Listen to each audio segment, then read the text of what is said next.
સુરત લોકસભા બેઠકના કોંગ્રેસ ઉમેદવાર નિલેશ કુંભાણી બાદ હવે પંચમહાલ લોકસભા બેઠક પરના કોંગ્રેસના ડમી ઉમેદવારનો ખેલ બહાર પડી ગયો છે।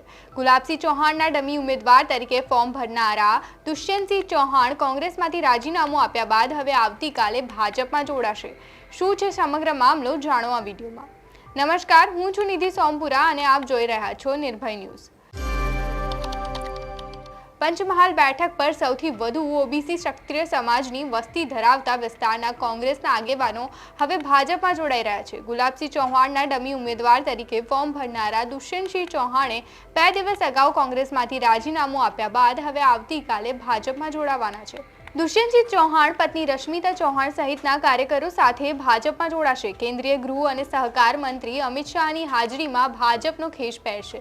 ભાજપ દ્વારા કોંગ્રેસના મૂળિયા સાફ કરવા માટે પાર્ટીમાં કોંગી નેતા અને કાર્યકરોને પાર્ટીમાં પ્રવેશ આપવામાં આવી રહ્યો છે। દુષ્યંતસિંહ કોંગ્રેસ દ્વારા પંચમહાલ લોકસભા બેઠક પર ગુલાબસિંહ ચૌહાણને ટિકિટ આપ્યા બાદ નારાજ હતા।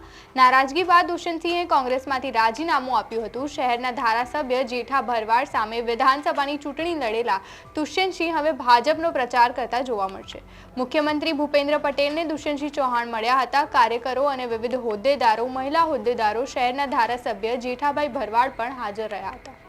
પંચમહાલ લોકસભા અંતર્ગત 7 વિધાનસભા બેઠકો આવે છે, જેમાં ઠાસરા, બાલાસિનોર, લુણાવાડા, શહેરા, મોરવા, હડફ, ગોધરા અને કાલોલ બેઠકનો સમાવેશ થાય છે। વિધાનસભાની 7 બેઠકમાંથી 6 બેઠક પર ભાજપ છે, જ્યારે એક લુણાવાડા પર કોંગ્રેસના ગુલાબસિંહ ચૌહાણ ધારાસભ્ય છે। જો કે કોંગ્રેસ ગુલાબસિંહને આ વખતે પંચમહાલ બેઠક માટે ઉમેદવાર બનાવ્યા છે। પંચમહાલ બેઠક પર સૌથી વધારે ક્ષત્રિય બારિયા મતદારો છે, એટલે આ સીટ પર ક્ષત્રિય બારિયા ઉમેદવાર બાજી મારી જાય છે। ક્ષત્રિય બારિયા પછી સૌથી વધારે મતદારો હોય તો એ આદિવાસી મતદારો છે।